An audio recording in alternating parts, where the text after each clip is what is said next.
Good morning. It is Sunday, October the 20th, and Spinzilla is over. Team Knit Girls came in second place overall.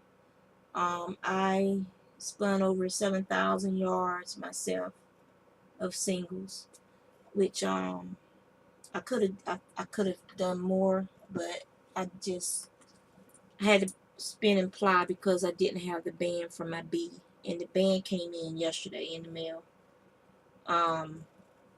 So I gotta get some fine grit sandpaper and sand the grooves for the belts, and make sure there's like no little nicks and dings in there um, to damage this belt that I got. These right here, there's three of them.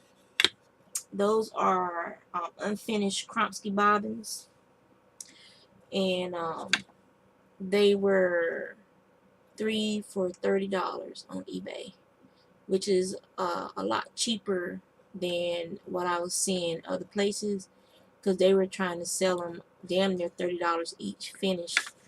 And so yeah, so I got me 3 more bobbins for the Kronsky, which I was trying to sell because of my knee, but I enjoy spinning on it so much doing Spinzilla that I'm having second thoughts about selling it.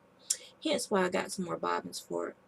Because I'm spinning on it all the time now, that because my B is out of commission until I can get that sanded, and if it's still not spinning right, I'm gonna have to ship it back to California for them to look at it. I mean, when it was just a B, never had any problems with it, but ever since the upgrade, it's just been one thing after another. When they upgraded to a queen bee, they changed the they also took the metal hinges off, and they put up these cheap plastic hinges on. Those hinges are already cracked and they're breaking, so I'm gonna have to get metal hinges to put back on it, because I can't stand, it's just little things, attention to detail. So it's just frustrating. Crochet wise, I'm working on that last skein of cotton that I have. So I made this scarf. I don't know what's up with my camera angle. There we go. So I made this scarf, and it's just using a shell pattern. Basically what you do is you do your chain however long you want your chain to be for the scarf, and you do 4 rows in one direction, and then you take and you can either cut your yarn, or you can do what I did, which I just crocheted a chain and went back the other direction to the end, to your starter chain. I just crocheted a chain because this is the back of the work, and then I just started going in that direction to do the other 4 rows on the other side. So it's a really nice little pattern, and it makes it look like you have like a flower in the center when you do it like that. So I did that. I had some of that Red Heart, what is it called? Where's the thing for it? I had 3 skeins of the Red Heart Boutique Rigoletto, this stuff. I don't like it. So just to do something with it and get rid of it, I took and I chain plied it. So it makes a nice little scarf, the chain scarf. And so that's what I did with all 3 skeins of it. Now one skein, they're supposed to be like 8 yards, okay? One skein I had was like 16 yards. So I was like, whoo. So I took and I made this poofy flower thing. I don't know what to do with it, but yeah. So I made that from one of the things. And what else? And yes, I've been spinning and I've been dyeing. The stuff that I've dyed is drying. It is a commission for alpaca sock yarn, and it's 66% alpaca and 33% nylon. And to get to get the percentage that I needed, I had to spin 3 bobbins. 1 bobbin of nylon, 2 bobbins of alpaca. And that's a lot of work for 440 yards for an order. But out of the leftovers from that, I have this.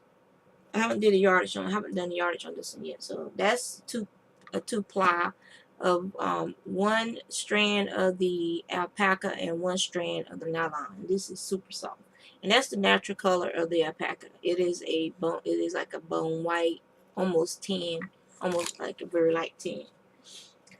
And then I had some other alpaca. This is the alpaca, yeah. That was white, a little bit whiter. This is what I use for the sock yarn. This is a 2-ply, and it's 424 yards. You can see the difference in the color on that.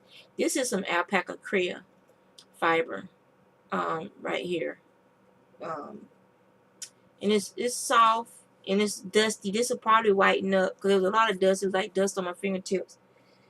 And then this is another one of the sock yarn, and this one is a 3-ply, and it's 295 yards. That one right there is 295 yards. And then this is the alpaca nylon. It's a 3-ply, and I haven't done the yardage on that one. So that was that. Knit wise, I'm working on a pair of fingerless gloves for me. And I think this was some of that Mushi. I can't remember the name of the company, but this is one of the gloves, the flat fingerless gloves, and that's one right there. And then this is the other one. I just have to seam it up. I just have to seam it and do the thumb gusset. And these colors are actually showing up pretty good today. It's just a little bit. That's just a little bit darker. It's showing up brighter than what it is, but it's a little bit darker than that. So I'll finish those. So I'll have fingerless gloves. You know, it's nice being able to actually make stuff for me for a change. What I'm spinning right now is some mill ends from the Sheep Shed Studio, and it's honey brown. And let me put this back so it gets tangled up on the spinning wheel. And that is the color of it right there. And that's what I'm spinning now. It's just the one I'm working on now is 2.1 ounces. This one is 5 ounces.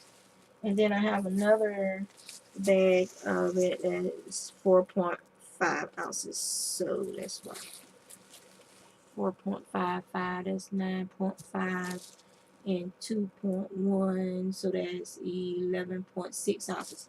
So 11.6 ounces of this fiber that I'm spinning. And it's stash fiber. I've had this fiber probably since I started spinning, and so I'm trying to get rid of a bunch of my small amounts in stash fiber and go ahead and get that stuff spun up out of the way so I can start concentrating on my big bags of processed fiber. Yeah, so that's what I'm doing. Well, that's pretty much all I have to show you guys right now. Hopefully next week that fiber that I dyed will be dry and I can show that, and the yarn will be dry and I can show that to you guys. I gotta go get a fan and put on it, and that'll help speed up the process. So take care.